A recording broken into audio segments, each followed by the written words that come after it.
Hi Sundar. ಒಂದು ನಿಮಿಷ ಮಾಡ್ತೀನಿ. ಯಾಕೋ ಅವಾಗಿಂದ ಫೋನ್ ಮಾಡ್ತಿದ್ವಿ, ಫೋನ್ ತೆಗಿತಿಲ್ಲ. ಅದಕ್ಕೆ ಇಲ್ಲಿ ಹುಡ್ಕೊಂಡು ಬಂದಿದ್ದಾಯ್ತು. ಅಲ್ಲಿ ಜಾಗ ನೋಡಿದಾಗಿದೆ, ಅಡ್ವಾನ್ಸ್ ಕೊಟ್ಟಿದ್ದಾಗಿದೆ. ನೀನ್ ಬಂದು ಜಾಗ ನೋಡ್ಬಿಟ್ಟು ಅಡ್ವಾನ್ಸ್ ಕೊಟ್ಬಿಟ್ರೆ ಕಾರ್ ಬುಕ್ ಮಾಡದೆ ಏನೋ ಮಗ. ಸರ್ ಮಾತಾಡೋ, ಏನಾಯ್ತು? ದುಡ್ಡು ಬರೋದಿತ್ತು, ಅದು ದಿನ ಬಂದಿಲ್ಲ. ಹಾಗಾಗಿ ನಾನು ಇವನೊಟ್ಟಿಗೆ ಪಾರ್ಟ್ನರ್ ಆಗೋಕ್ಕಾಗಲ್ಲ.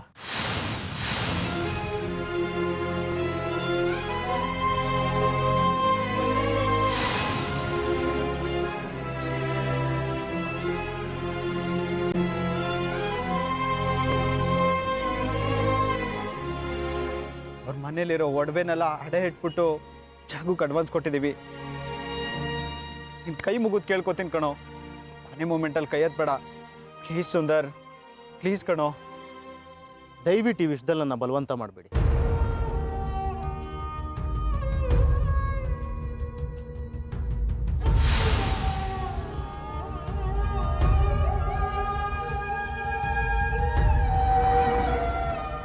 ಸಾರಿ ಕಣೋ, ಬೇಜಾರು ಮಾಡ್ಕೋಬೇಡ. ಈ ಸುಂದರ್ ಕೊನೆ ಮೂಮೆಂಟಲ್ಲಿ ಕೈ ಕೊಡ್ತಾನೆ ಅಂತ ಖಂಡಿತವಾಗ್ಲೂ ಗೊತ್ತಿರಲಿಲ್ಲ ಮಗ. ನನ್ನ ಹಣೆ ಬರ ಮಗ, ನೀನೇನು ಮಾಡೋಕ್ಕಾಗತ್ತೆ? ಇದಕ್ಕೆಲ್ಲ ಬೇಜಾರು ಮಾಡ್ಕೋಬೇಡ ಕಣೋ. ನಿನ್ನ ಜೊತೆ ಒಬ್ಬ ಅಲ್ಲ 10 ಜನ ಬಿಸ್ನೆಸ್ ಮಾಡ್ತೀನಿ ಅಂತ ಕ್ಯೂ ನಿಂತ್ಕೋತಾರೆ. ನೀನು ಯಾವುದಕ್ಕೂ ಯೋಚನೆ ಮಾಡಬೇಡ ಮಗ, ಅಷ್ಟೇ. ನನಗೆ ಆ ನಂಬಿಕೆನೇ ಇಲ್ಲ. ಬೇರೆನಾದ್ರೂ ದಾರಿ ಹುಡ್ಕೋಣ ಮಗ. ಏನು ಮಾಡಬೇಕು ಅಂತ ನಿಜವಾಗ್ಲೂ ತಲೆ ಓಡ್ತಿಲ್ಲ ಕಣೋ. ನೀನು ಯೋಚನೆ ಮಾಡು, ನಾನು ಯೋಚನೆ ಮಾಡ್ತೀನಿ. ಏನೋ ಒಂದು ಮಾಡೋಣ ಮಗ. ನಿರುಷ ಆದಿ ಬಂದ. ಆದಿ, ಅಡ್ವಾನ್ಸ್ ಕೊಟ್ಯಾ? ಆಫೀಸ್ ಕೀ ಸಿಕ್ತಾ? ಕಾರ್ಪೆಂಟರ್ನ ಅರೇಂಜ್ ಮಾಡ್ಬೇಕಿತ್ತು ಕಣೋ. ಇಂಟರ್ನೆಟ್ಟಲ್ಲಿ ಒಳ್ಳೊಳ್ಳೆ ಇಂಟೀರಿಯರ್ ಡಿಸೈನ್ಸ್ ನೋಡಿದ್ದೆ. ಆದಷ್ಟು ಬೇಗ ಆಫೀಸ್ ಕೆಲಸ ಮುಗಿಸ್ಬಿಡ್ಬೇಕು. ನಿರೋಷ, ಅವನಿಗೆ ಉಸಿರಾಡಕ್ಕೆ ಟೈಮ್ ಕೊಡು. ಸುಸ್ತಾಗಿ ಬಂದಿದ್ದಾನೆ. ಜ್ಯೂಸು ಕಾಫಿ ಏನು ಬೇಕು ಕೇಳು. ಅಯ್ಯೋ, ನನ್ನ ತಲೆಗೆಷ್ಟು, ನಾನು ಮರ್ತೇ ಬಿಟ್ಟಿದ್ದೆ ಅವನಿಗೆ ಸುಸ್ತಾಗಿರತ್ತಂತ. ಒಂದು ನಿಮಿಷ ಕಣೋ, ಜ್ಯೂಸ್ ತರ್ತೀನಿ. ಯಾಕೆ ಒಂಥರ ಇದೆಯಾ? ಇಲ್ವಲ್ಲ, ತುಂಬ ಖುಷಿಯಾಗಿದ್ದೀನಿ. ಖುಷಿ ಆಗದೆ ಇರುತ್ತೆ ಅತ್ತೆ. ಅಡ್ವಾನ್ಸ್ ಕೊಟ್ಟಿದ್ದಾನೆ, ಆಫೀಸ್ಗೆ ಓನರ್ ಅಂತ ಅನ್ಸ್ಕೊಂಡಿದ್ದಾನೆ. ಅವನು ಮಾತಾಡ್ಲಿ ಬಿಡು. ಅಡ್ವಾನ್ಸ್ ಕೊಟ್ಟಿಯಾ? ಆದಿ, ಅಡ್ವಾನ್ಸ್ ಕೊಟ್ಟಿಯಾ ಅಂತ ಕೇಳ್ತಾ ಇದೀವಿ. ಹಾಂ, ಅಗ್ರಿಮೆಂಟ್ ಮಾಡ್ಕೊಂಡ್ಯಾ? ಅಗ್ರಿಮೆಂಟು? ನಿರೋಷ, ನೀನು ಇವನ ಜೊತೆ ಹೋಗ್ಬೇಕಿತ್ತು ಕಣೆ. ಇವನಿಗೆ ಹಣಕಾಸು ವ್ಯವಹಾರ ಯಾವುದು ಗೊತ್ತಾಗಲ್ಲ. ಅಗ್ರಿಮೆಂಟ್ ಮಾಡ್ಕೊಂಡ್ಯಾ? ಆಗಿದೆ. ನರಸಿಂಹನ ಹತ್ರ ಇದೆ. ಅಮ್ಮ ಹೇಳ್ದಾಗೆ ನೀನು ಬರಬೇಕಾಗಿತ್ತು. ಆಫೀಸ್ ಹೊಂದಿದ್ರೆ ಏನು ಪ್ರಯೋಜನ? ಏನು? ನೀನು ಬಂದಿದ್ರೆ ತುಂಬ ಚೆನ್ನಾಗಿರೋದು ಒಂದೇ. ಹೇಗೋ? ಟ್ರಾವೆಲ್ಸ್ ಅಂದ್ರೆ ಗಂಡಸರು ವ್ಯವಹಾರ. ನಾನೇನ್ ಮಾಡ್ಲಿ ಅಲ್ಲಿ ಬಂದು? ಕರೆಕ್ಟ್. ಏನು ಏನ್ ಹೇಳಿದ್ರು ಕರೆಕ್ಟ್ ಅಂತಿದ್ಯಲ್ಲ. ಮತ್ ಯಾಕೆ ಮುಖ ಹೀಗಿದೆ, ಅರಳೆಣ್ಣೆ ಕುಡ್ದಿರೋ ತರ? ಹೌದು, ನನ್ನ ಮುಖ ಇರೋದೇ ಹೀಗೆ. ಏನು ಫಸ್ಟ್ ಟೈಮ್ ನೋಡ್ತಿದ್ದೆ ನನ್ನ? ಹೌದಪ್ಪ, ನಮ್ಮ ಬಿಸ್ನೆಸ್ ಮ್ಯಾನ್ ಆದಿ ಇಷ್ಟು ಜವಾಬ್ದಾರಿಗಳನ್ನೆಲ್ಲ ಹೊತ್ಕೊಂಡು ಇಷ್ಟು ಕ್ಯೂಟಾಗಿ ಕಾಣಿಸ್ತಿರೋದು ಇವತ್ತೇ ನೋಡ್ತಾ ಇರೋದು. ನಾನು ಇಲ್ಲೇ ಇದ್ದೀನಿ. ಏ, ಎಲ್ಲಿ ಹೋಗ್ತಾ ಇದ್ಯಾ? ಫ್ರೆಶ್ ಆಗಿ ಬಾ, ಊಟ ಬಡಿಸ್ತೀನಿ. ನನಗೆ ಹಸಿವಿಲ್ಲ, ನೀವುಗಳು ಊಟ ಮಾಡಿ.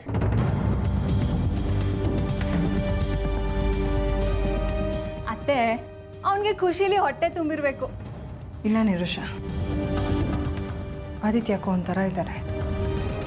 ಅವನೇನೋ ನಮ್ಮಿಂದ ಮುಚ್ಚಿಡ್ತಾ ಇದ್ದಾನೆ ಅಂತ ಅನಿಸ್ತಾ ಇದೆ. ಹೌದು ಅತ್ತೆ, ನನಗೂ ಯಾಕೋ ಹಾಗೆ ಅನಿಸ್ತು. ಬಿಸ್ನೆಸ್ ಟೆನ್ಷನಲ್ಲಿ ಹೀಗಿದ್ದಾನೆ ಅಂತ ಅಂದ್ಕೊಂಡೆ. ನೀನು ಹೋಗಿ ಒಂದ್ಸರಿ ಅವನ ಹತ್ರ ಮಾತಾಡು. ನೋಡು, ಹುಷಾರಾಗಿ ಮಾತಾಡು. ಗಂಡಸರು ಮನಸ್ಸು ಮಕ್ಕಳ ಹಾಗೆ. ಖುಷಿ ಆದರೂ ಹಾರಾಡ್ತಾರೆ, ಕೋಪ ಬಂದರೂ ಹಾರಾಡ್ತಾರೆ. ಹುಷಾರಾಗಿ ಮಾತಾಡು. ಸರಿ ಅತ್ತೆ.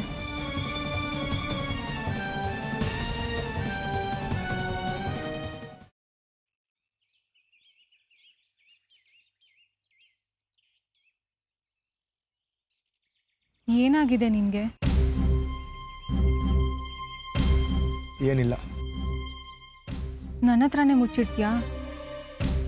ಏನು ಇಲ್ಲ ಅಂದಮೇಲೆ ಮುಚ್ಚಿಡೋದೆ ಅಂತದೇನಿರುತ್ತೆ?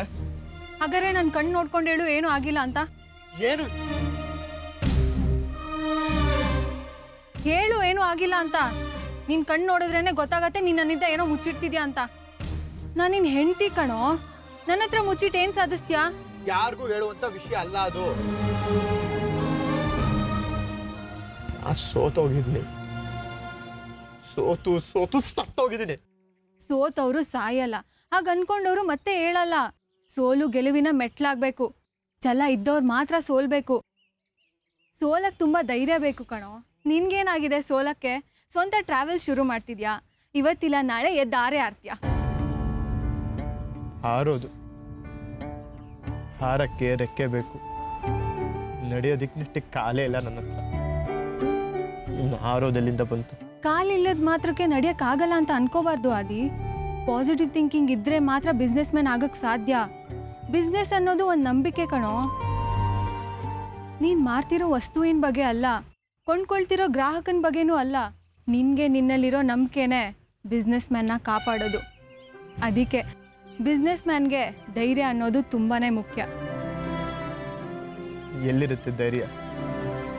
ಪದೇ ಪದೇ ಸೋತ್ ಕೂತಾಗ ಎಲ್ಲಿಂದ ಬರಬೇಕು ಧೈರ್ಯ? ಏನಂತ ಸೋತಿರೋದ್ ನೀನು? ಏನಾಗಿದೆ? ಇನ್ನೇನು ಆಫೀಸ್ ತಗೊಂಡಿದ್ಯಾ? ಆಫೀಸ್ಗೆ ಅಡ್ವಾನ್ಸ್ ಕೊಟ್ಟು ಬಂದಿದ್ಯಾ? ಓಪನಿಂಗ್ಗೋಸ್ಕರ ಯೋಚನೆ ಮಾಡ್ತಿದ್ಯಾ? ಏನ್ ಸೋತಿದ್ಯಾ ನೀನು? ಆಗೋಯ್ತಾ? ಅಷ್ಟಾದ್ರೆ ಆಗೋಯ್ತಾ? ಆಫೀಸ್ ಇದೆ, ಒಳಗೆ ಟೇಬಲ್ ಇದೆ, ಚೇರು ಇದೆ, ಟ್ರಾವೆಲ್ಸ್ ಅನ್ನೋ ಬೋರ್ಡು ಇದೆ. ಆದ್ರೆ ಟ್ರಾವೆಲ್ಸ್ ಮಾಡಕ್ಕಾಗಲ್ಲ. ಅದೇನೋ ಹೇಳ್ತಾರಲ್ಲ, ಹೋಟೆಲ್ ಅಂತ ಬೋರ್ಡ್ ಹಾಕಿ ಒಳಗೆ ಖಾಲಿ ತಟ್ಟೆ ಇಟ್ಟಂಗೆ. ಅಂದ್ರೆ ನೀನ್ ಟ್ರಾವೆಲ್ಸ್ ಮಾಡೋಕ್ಕೆ ಏನು ಇಲ್ಲ ಅಂತಾನಾ? ಹೌದು. ಏನಾಯ್ತೋ? ಅದನ್ನ ನಿನಗೆ ಹೇಳಿದ್ರೆ ಇನ್ನ ಬೇಜಾರಾಗ್ತೀಯ. ನೀನ್ ಹಾಕೊಂಡು ಒಡವೆನ ನನ್ ಕೊಟ್ಟೆ, ಅದನ್ನ ಮಾರಿ ಆಫೀಸ್ ಸೆಟಪ್ಗೆ ಅಡ್ವಾನ್ಸು ಮಾಡಿದೆ. ಕಾರ್ಪೆಂಟರ್ಗಳು ಅವ್ರ ಕೆಲಸನೂ ಮಾಡ್ತಾ ಇದ್ದಾರೆ, ಆದ್ರೂ ಟ್ರಾವೆಲ್ಸ್ ನಡ್ಸಕ್ಕಾಗಲ್ಲ. ಏನಾಯ್ತಂತ ಮೊದ್ಲು ಹೇಳು, ಆಮೇಲೆ ಇದೆಲ್ಲ. ನನ್ನ ಪಾರ್ಟ್ನರ್ ಕೈ ಕೊಟ್ಬಿಟ್ಟ.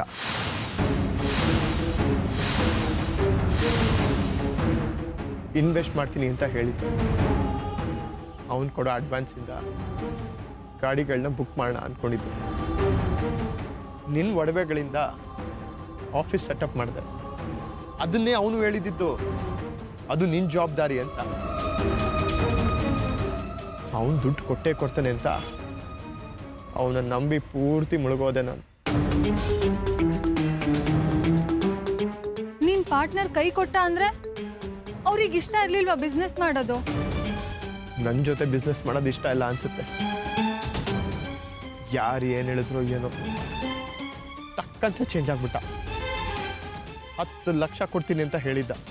ಹಾಗಾದ್ರೆ ಈಗ 10 ಲಕ್ಷ ಕೊಡಲ್ಲ ಅನ್ನ? ಹೌದು. ಗಾಡಿಗಳಿಗೆ ಅಡ್ವಾನ್ಸೇ ಇಲ್ಲದೆ, ಗಾಡಿಗಳೇ ಇಲ್ಲದೆ ಟ್ರಾವೆಲ್ಸ್ ಹೇಗೆ ಶುರು ಮಾಡೋದು ಹೇಳು? ಅದಕ್ಕೆ ಹೇಳಿದ್ದು ಸೋತೋಗಿದ್ದೀನಿ ಅಂತ. ಅವ್ನು 10 ಲಕ್ಷ ಕೊಡ್ಲಿಲ್ಲ ಅಂದ್ರೆ ಬಿಸ್ನೆಸ್ ನಡ್ಸಕ್ ಆಗಲ್ಲ ಅನ್ನೋದು ತಪ್ಪೋ ಆದಿ? ಅವ್ರು ಕೊಡ್ಲಿಲ್ಲ ಅಂದ್ರೆ ಏನಾಯ್ತು? ಇನ್ ಯಾರಾದ್ರೂ ಕೊಡ್ತಾರ ಬಿಡು. ಯಾರು ಕೊಡ್ತಾರೆ ನನ್ನ ಮುಖಕ್ಕೆ? 1000 ಹುಟ್ಟೋದೇ ಕಷ್ಟ ಅಂಥದ್ರಲ್ಲಿ ಯಾರು ಅಷ್ಟು ಈಸಿಯಾಗಿ ದುಡ್ಡು ಕೊಡಲ್ಲ ನಿರೋಷ. ದುಡ್ಡು ಕೊಡ್ಬೇಕಂದ್ರೆ ಆಸ್ತಿ ಅಂತಸ್ತು ಅಂತ ಏನಾದರೂ ಇರಬೇಕು, ಏನಾದರೂ ಗಿರ್ಬಿಡ್ಬೇಕು, ಇಲ್ಲ ದುಡ್ಡಿರೋರು ಕೃಪೆ ಇರಬೇಕು. ಯಾವ್ದಿದೆ ನಮ್ಮ ಹತ್ರ ಇದರಲ್ಲಿ? ಯಾವ್ದೂ ಇಲ್ಲ. ಈಗೇನು 10 ಲಕ್ಷ ತಾನೇ ಬೇಕು? ಯೋಚನೆ ಮಾಡಬೇಡ, ನಾನು ಅರೇಂಜ್ ಮಾಡ್ತೀನಿ.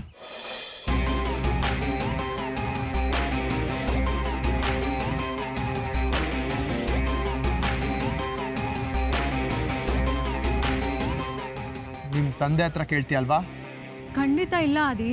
ನಮ್ಮ ತಂದೆ ಹತ್ರ ನನ್ನ ಗಂಡಂಗೆ ಸಹಾಯ ಮಾಡು ಅಂತ ಕೇಳೋದು ಒಂದೇ, ನನ್ನ ತಂದೆಯಿಂದ ಎಂಥವ್ರನ್ನ ಮದುವೆ ಆಗಿದೆಯಾ ಅಂತ ಅನ್ಸ್ಕೊಳ್ಳೋದು ಒಂದೇ. ಅದಕ್ಕೆ ನಾನು ತಯಾರಿಲ್ಲ. 10 ಲಕ್ಷ ತಾನೇ, ಅರೇಂಜ್ ಮಾಡ್ತೀನಿ, ನಂಬಿಕೆ ಇಡು. ಅದೇ ಹೇಗೆ? ಅದೆಲ್ಲ ನಿಂಗೆ ಬೇಕಾಗಿಲ್ಲ. 10 ಲಕ್ಷ ನಿನ್ನ ಕೈಯಲ್ಲಿರುತ್ತೆ, ಆಗ ನಿನಗೆ ನನ್ನ ಮೇಲೆ ನಂಬಿಕೆ ಬರುತ್ತೆ.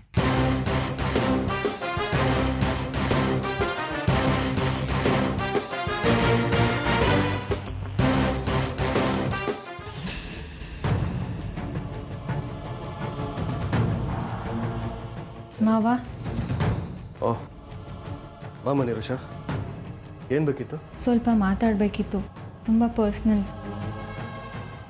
ಪರ್ಸ್ನಲ್ ಅಂದರೆ? ನನ್ನ ನಿಮ್ಮ ಮಧ್ಯೆ ಮಾತ್ರ ಇರಬೇಕಾದ ವಿಷಯ. ಅಂಥದ್ದೇನಮ್ಮ, ಹೇಳು.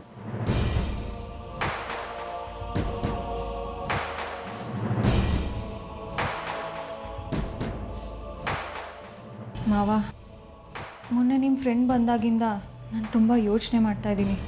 ಯಾರು ಆ ಶಶಿ ಮಾತಾಡಿದ? ಅವನೊಬ್ಬ ಮಾತಾಡ್ತಾನೆ, ಮನಸ್ಸಲ್ಲೇನು ಇಟ್ಕೊಳ್ಳಲ್ಲ. ಅವನಾಗ ಮಾತಾಡ್ದಂತ ನಿಂಗೆ ಬೇಜಾರಾಗಿರ್ಬೇಕಲ್ವಾ? ನಿನ್ನ ಗಂಡ ಡ್ರೈವರು ಅಂತಿದ್ದಕ್ಕೆ ನಿನ್ಗೆ ಹರ್ಟ್ ಆಗಿರ್ಬೇಕು ಅನ್ಸುತ್ತೆ. ಸತ್ಯ ಅಲ್ವಾ ಮಾವ? ಅದು ಹರ್ಟ್ ಆಯಿತು ನಿಜ, ಆದರೆ ಅದ್ರ ಬಗ್ಗೆ ಏನಾದ್ರು ಮಾಡಬೇಕನ್ನೋ ಛಲ ಹುಟ್ಕೊಳ್ತು. ನಾವು ಪ್ರೋಗ್ರೆಸ್ ಆಗಬೇಕು, ಬದುಕಲ್ಲಿ ಮುಂದುವರಿಬೇಕಂದ್ರೆ ಇದಕ್ಕೆಲ್ಲ ತಲೆ ಕೆಡ್ಸ್ಕೊಳ್ಳೇಬೇಕಲ್ವಾ ಮಾವ? ನಮ್ಮ ನೆಮ್ಮದಿ ಕೆಡ್ಸ್ಕೊಳ್ಳೋ ಅಷ್ಟಲ್ಲದೆ ಇದ್ರು, ನಾವು ಮುಂದುವರಿಯೋ ಅಷ್ಟಾದರೂ, ನಮಗೆ ಒಳ್ಳೇದಾಗೋ ಅಷ್ಟಾದರೂ. ಅದನ್ನು ಒಪ್ತೀನಿ. ಅದಕ್ಕೆ ಏನು ಮಾಡಬೇಕು ಅಂತಿದ್ದೀಯ? ನಾನು ತುಂಬ ಯೋಚನೆ ಮಾಡಿದೆ, ಆದಿಗೂ ಈ ವಿಷಯದ ಬಗ್ಗೆ ತಲೆ ತುಂಬಿದೆ. ನೀನು ಆಟೋ ಡ್ರೈವರಾಗಿ ಉಳ್ಕೊಳ್ಳೋದು ನಿನ್ಗಷ್ಟೇ ಅಲ್ಲ, ಈ ಮನೆಯವ್ರಿಗೂ ಅವಮಾನ. ಅದಕ್ಕೆ ಬೇರೆ ಏನಾದ್ರು ಮಾಡು ಅಂತ. ಅದು ಆದಿ ತಲೆಗೂ ತಾಕ್ತು. ಅದಕ್ಕೆ ಅವನೇನಾದ್ರು ಮಾಡಬೇಕು ಅಂತ ತುಂಬ ಪ್ರಯತ್ನ ಪಡ್ತಿದ್ದಾನೆ. Very good. ನನಗಿಂತ ಸಂತೋಷ ಪಡೋನಿಲ್ಲ ಈ ವಿಚಾರದಲ್ಲಿ. ಆದಿ ಬೇಕಾದಷ್ಟು ಸಾಧಿಸ್ಬೋದು. ಅವನೊಬ್ಬ ಬುದ್ಧಿವಂತ, ಛಲಗಾರ. ಇದಕ್ಕಿಂತ ದೊಡ್ಡದಾಗೇನೋ ಮಾಡ್ಬೋದು. ನೋಡಿದ್ರಾ, ನಿಮಗೂ ಹಾಗೆ ಅನಿಸುತ್ತೆ. ನಾನು ಅದೇ ಹೇಳಿದೆ. ಅದಕ್ಕೆ ಅವನು ತುಂಬ ಪ್ರಾಮಾಣಿಕವಾಗಿ ಪ್ರಯತ್ನ ಪಡ್ತಿದ್ದಾನೆ. ಆದರೆ ಏನಾಯ್ತಮ್ಮ? ನಾನು ಹೇಳಿದೆ ಅಂತ ಅವ್ನ ಫ್ರೆಂಡ್ಸ್ ಹತ್ರ ಎಲ್ಲ ಕನ್ಸಲ್ಟ್ ಮಾಡಿ ಟ್ರಾವೆಲ್ ಶುರು ಮಾಡೋಣ ಅಂತ ನಿರ್ಧಾರ ಮಾಡ್ದ. ನಾನು ಅದಕ್ಕೋಸ್ಕರ ಕೈಲಾದಷ್ಟು ಸಹಾಯ ಮಾಡಿದೆ.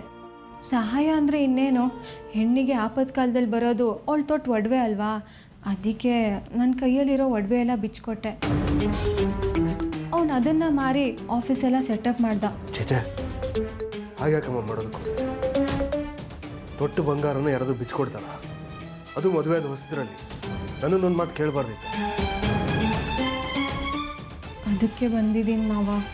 ಅದು ಆಫೀಸ್ ಸೆಟಪ್ಪಲ್ಲಿ ಆಯಿತು ಅಂದಿಲ್ಲ. ಆಫೀಸ್ ಏನೋ ಆಯಿತು, ಆದರೆ ಆದಿ ಫ್ರೆಂಡ್ ಒಬ್ಬ ಟ್ರಾವೆಲ್ಸ್ ಮಾಡೋಕ್ಕೆ ಪಾರ್ಟ್ನರ್ಶಿಪ್ಪಾಗಿ ಕೈ ಜೋಡಿಸ್ತೀನಂತ ಹೇಳಿದ್ದ. ಅವ್ನು ಮಾಡೋ ಇನ್ವೆಸ್ಟ್ಮೆಂಟಲ್ಲಿ ಗಾಡಿಗಳು ತೊಗೊಳ್ಳೋಣ ಅಂತ ಆದಿ ಪ್ಲ್ಯಾನ್ ಮಾಡಿದ್ದ. ಆದರೆ ಅವನೀಗ ಕೈ ಕೊಟ್ಟಿದ್ದಾನೆ. ಈಗ ಏನು ಮಾಡ್ತೀಯ?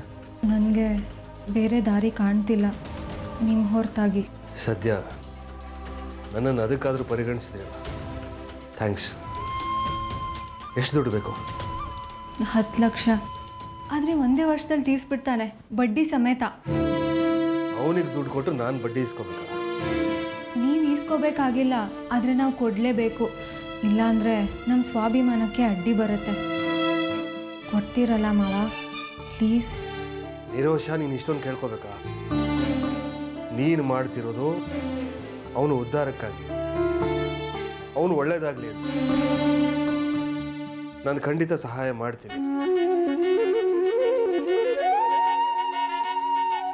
ಆದರೆ ಒಂದು ಕಂಡೀಷನ್. ಕಂಡೀಷನ್ನ? ಹೌದು.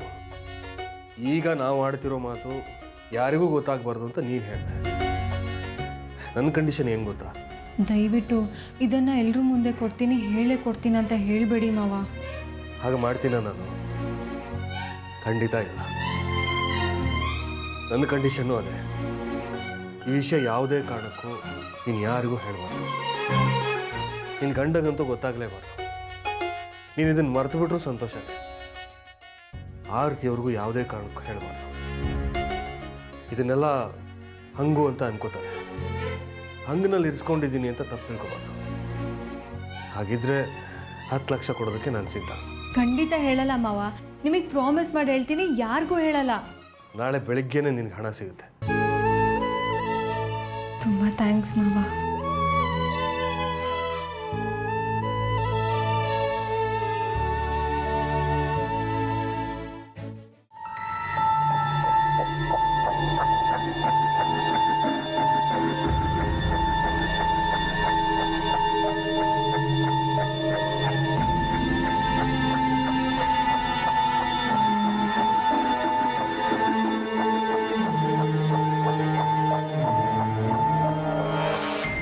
ಆದಿ, ಆಗಿದ್ರ ಬಗ್ಗೆ ಯಾಕೆ ಯೋಚನೆ ಮಾಡ್ತಿದ್ಯಾ? ಯಾವುದೇ ರೀತಿ ಅನಾಹುತ ಆಗಲಿಲ್ವಲ್ಲ ಅಂತ ಖುಷಿ ಪಡು. ನೋಡು, ಜೀವಕ್ಕಿಂತ ದೊಡ್ಡದು ಹಣ ಅಲ್ಲ. ಈ ಹಣನ ಯಾವತ್ತು ಬೇಕಾದರೂ ಸಂಪಾದಿಸ್ಬೋದು. ಮಾತಿಗೆ ನಮ್ಮ ಸುಲಭವಾಗಿ ಆಡ್ಬೋದು, ಅದು ದುಡ್ಡು ಸಂಪಾದಿಸೋದು ಎಷ್ಟು ಕಷ್ಟ ಅಂತ ನನಗೆ ಗೊತ್ತು. ಈ ಕಷ್ಟ ಸುಲಭ ಎಲ್ಲ ಒಂದು ಟೈಮ್ ಕಣೋ. ಎಲ್ಲ ಸರಿ ಹೋದರೆ 10 ಲಕ್ಷನೂ ದೊಡ್ಡದಲ್ಲ ಅನ್ಸ್ಬಿಡುತ್ತೆ. ಆದಿ, ಸಂಜೆ ಒಳಗೆ ದುಡ್ಡು ಸಿಗತ್ತೆ, ನೀನು ಬೇರೆ ವ್ಯವಸ್ಥೆ ಎಲ್ಲ ಮಾಡ್ಕೊ.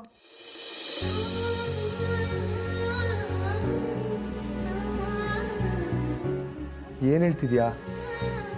ದುಡ್ಡು ಅಂದರೆ ಎಷ್ಟೇಳು? 10 ಲಕ್ಷ. 10 ಲಕ್ಷನೇ ಅರೇಂಜ್ ಆಗತ್ತೆ. ಹೇಗೆ? ಹೇಗಂತ ನಂಗೆ ಕೇಳ್ಬೇಡ. ಸಾಲ ತರ್ತಿದ್ದೀನಿ, ಆದರೆ ಸಾಲ ಕೊಡೋರು ತುಂಬ ಸ್ಟ್ರಿಕ್ಟ್. ದುಡ್ಡು ತಗೊಳ್ಳೋದು ಮುಖ್ಯ ಅಲ್ಲ, ಆದರೆ ಚಾಚೋ ತಪ್ಪದೆ ತೀರಿಸ್ಬೇಕು. Nirosha, I you serious? ನೀನು ನಿಜ ಹೇಳ್ತಿದ್ಯಾ? ಓ ಮೈ ಗಾಡ್, ನನಗೆ ಬಿಲೀವ್ ಮಾಡೋಕ್ಕಾಗ್ತಿಲ್ಲ. ನೀನು ನನಗೆ ಥ್ಯಾಂಕ್ಸ್ ಅ ಲಾಟ್ ನಿರೋಷ. ನಂಗೆ ಯಾಕೋ ಥ್ಯಾಂಕ್ಸ್ ಹೇಳ್ತೀಯಾ? ನಾನು ನಿನ್ನ ಹೆಂಡತಿ ಕಣೋ. ಆದರೆ ಪ್ರತಿ ತಿಂಗಳು 2% ಬಡ್ಡಿ ಕಟ್ಟಬೇಕು, ಮತ್ತೆ ಒಂದೇ ವರ್ಷದಲ್ಲಿ ಸಾಲ ತೀರಿಸ್ಬೇಕು. ನಿರೋಷ, ಗಟ್ಟಿಗಿತ್ತಿ ಕಣೆ ನೀನು. ಅಮ್ಮ ನಿನ್ನೆ ಹೇಳಿದ್ಲಮ್ಮ ದುಡ್ಡು ಅರೇಂಜ್ ಮಾಡ್ತೀನಿ ಅಂತ, ಆಲ್ರೆಡಿ ಮಾಡ್ಬಿಟ್ಟು ಬಂದ್ಬಿಟ್ಟಿದ್ದಾಳೆ. ಛಲಗಾತಿ ಕಡೆ ನೀನು. ಯಾರ ಮಗಳು ಹೇಳು? ಮಗಳಲ್ಲಮ್ಮ, ಯಾರ ತಂಗಿ ಹೇಳಿ? ಗಂಡನ ಬೆಳವಣಿಗೆ, ಶ್ರೇಯಸ್ಸು ಎಲ್ಲ ಹೆಂಡತಿಯ ಇಂದ ಸಾತ್ಕಾಟದಿಂದಾನೆ. ಆದಿ ಹೇಗೆ ಬೆಳೆದ್ರು ಅವನ ಬೆಳವಣಿಗೆ ಹಿಂದೆ ನೀನೊಂದು ಶಕ್ತಿ ಇದ್ದ ಹಾಗೆ. ಅದ್ರಲ್ಲಿ ದೊಡ್ಡತನ ಏನೂ ಇಲ್ಲ ಬಿಡಿಯತ್ತೆ. ಸಿಗೋದು ದೊಡ್ಡದಲ್ಲ, ಆದರೆ ಅದನ್ನು ಉಳಿಸ್ಕೋಬೇಕು. ಆದಿ, ಈ 1 ವರ್ಷ ನಿಂಗೆ ತುಂಬ ಟಫ್ ಆಗಿರತ್ತೆ. ಸಾಲ ತೀರಿಸ್ಬೇಕು, ವ್ಯವಹಾರ ನಡೆಸ್ಬೇಕು. ಅಕಸ್ಮಾತ್ ನೀನು ಸಾಲ ತೀರಿಸ್ದೆ ಹೋದರೆ ನಂಗೆ ತುಂಬ ಅವಮಾನ ಮಾಡ್ತಾರೆ ಕೊಟ್ಟವರು. ಅದಕ್ಕೆ ಖಂಡಿತವಾಗ್ಲೂ ಅವಕಾಶ ಮಾಡ್ಕೊಡಲ್ಲ ನಿರೋಷ. 1 ವರ್ಷ ಅಲ್ಲ, ಜೀವನ ಪೂರ್ತಿ ಕಷ್ಟಪಡ್ತೀನಿ. ನನ್ನ ನಂಬ್ಕೊಂಬಂದಿರೋ ನಿನ್ನ ತುಂಬ ಚೆನ್ನಾಗಿ ನೋಡ್ಕೋತೀನಿ. ನೀನು ನಿಮ್ಮಪ್ಪನ ಮೇಲೆ ಹೇಗಿತ್ತೋ ಅದಕ್ಕಿಂತ ಚೆನ್ನಾಗಿ ನೋಡ್ಕೋತೀನಿ. ಹೌದು ಕಣ ಆದಿ. ಅವಳಿಗೆ ನಿನ್ನನ್ನು ಮದುವೆ ಆಗಿ ನಾನು ತಪ್ಪು ಮಾಡಿದೆ ಅಂತ ಒಂದು ಗಳಿಗೆಗೂ ಅನಿಸ್ಬಾರ್ದು. ಹಣ ಸಿಗುತ್ತೆ ಅನ್ನೋದಾದರೆ ಕಾರ್ಗಳಿಗೆ ಅಡ್ವಾನ್ಸ್ ಕೊಟ್ಬಿಡು. ಶುಕ್ರವಾರ ಟ್ರಾವೆಲ್ಸ್ ಪೂಜೆ ಮಾಡಿದ್ರೆ ಆಯಿತು. ಓಕೆ? ಆಯ್ತಮ್ಮ. ನಿರೋಷ, ತುಂಬ ತುಂಬ ಥ್ಯಾಂಕ್ಸ್. ನೋಡು, ಮತ್ತೆ ಥ್ಯಾಂಕ್ಸ್ ಹೇಳೋದು ಗೂಬೆ.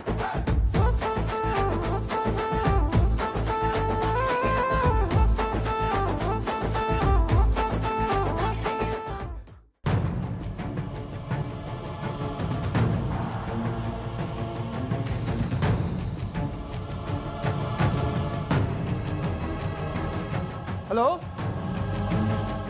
ಪುಷ್ಪ ಡೆಕೋರೇಟರ್ಸಾ? ಫ್ಲವರ್ ಡೆಕೋರೇಟರ್ಸ್ ಅಲ್ವಾ?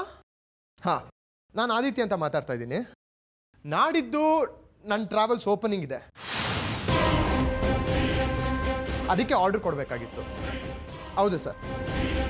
ಆಫೀಸಾ? CG ರೋಡಲ್ಲಿ ಸರ್ ಆಫೀಸು. ಹೌದು, ಅಡ್ರೆಸ್ನ ಮೆಸೇಜ್ ಮಾಡ್ತೀನಿ. ಏನಂದ್ರೆ? ಹಾಂ ಹೌದು ಹೌದು ಸರ್, ಹೌದು ಸರ್. ನೋಡಿ, ಆದಷ್ಟು ವೈಟು ಮತ್ತು ರೆಡ್ ಕಲರ್ ಫ್ಲವರ್ಸ್ ಯೂಸ್ ಮಾಡಿ. ಹೌದು ಸರ್, ಯಾಕಂದರೆ ಆ ಕಲರ್ಸ್ ಅಂದರೆ ನಮ್ಮಮ್ಮನಿಗೆ ತುಂಬ ಇಷ್ಟ, ಅದಕ್ಕೆ. ಏನಂದ್ರೆ VIP ಗಳ? ಹಾಂ ಸರ್, ಬರ್ತಾರೆ. ನಮ್ಮಮ್ಮನೇ ನನಗೆ VIP. ಫಂಕ್ಷನಿಗೆ ನಾನು, ನಮ್ಮ ತಾಯಿ, ನನ್ನ ಹೆಂಡತಿ, ನಮ್ಮ ಅಜ್ಜಿ. ಏನಂದ್ರಿ ಸರ್? ಇಲ್ಲ ಸರ್, ಮಿಕ್ಕಿದ ವೇಸ್ಟ್ ಬಾಡಿಗಳನ್ನ ಕರೆಯಲ್ಲ ಸರ್ ನಾನು. ಸುಮ್ಮನೆ ಯಾಕೆ ಹೇಳಿ? ಹೌದು ಸರ್, ಬಿಟ್ಟರೆ ಒಂದು 10 ಜನ ನನ್ನ ಫ್ರೆಂಡ್ಸ್ ಬರ್ತಾರೆ. ಅವ್ರುಗಳೆಲ್ಲ ಸರ್ ಆಗೋದು ಕಷ್ಟ ಕಾಲದಲ್ಲಿ. ಹೌದು ಸರ್. ನೀವು ದುಡ್ಡಿನ ಬಗ್ಗೆ ಯೋಚನೆ ಮಾಡಬೇಡಿ. ಡೆಕೋರೇಷನ್ ಸೂಪರ್ ಆಗಿರಬೇಕು. ಇಷ್ಟೇ ಜನ ಇದ್ದೀವಿ ಅಂತ ಕಾಂಪ್ರಮೈಸ್ ಆಗಂಗಿಲ್ಲ. ಓಕೆ ಸರ್, ಗ್ರ್ಯಾಂಡ್ ಆಗಿರಬೇಕು ಸರ್, ಹೆವಿ ಆಗಿರಬೇಕು. Okay sir. ಅಡ್ವಾನ್ಸ್ ಇವಾಗಲೇ ಕೊಟ್ಟು ಕಳಿಸ್ಲಾ ಇಲ್ಲ ಫುಲ್ ಪೇಮೆಂಟ್ ಮಾಡಲಾ? ಹೌದಾ? Okay sir.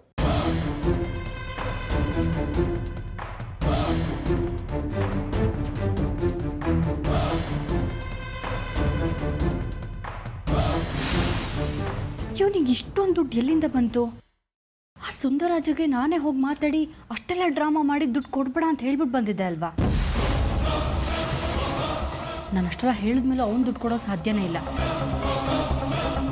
ಮತ್ತು ಅದು ಹೆಂಗೆ ಅವನ ಕೈ ಇಷ್ಟೊಂದು ದುಡ್ಡು ಬರೋಕ್ಕೆ ಸಾಧ್ಯ? ಸೂರ್ಯ ಏನಾದರೂ ಕೊಟ್ಟಿರ್ಬೋದಾ?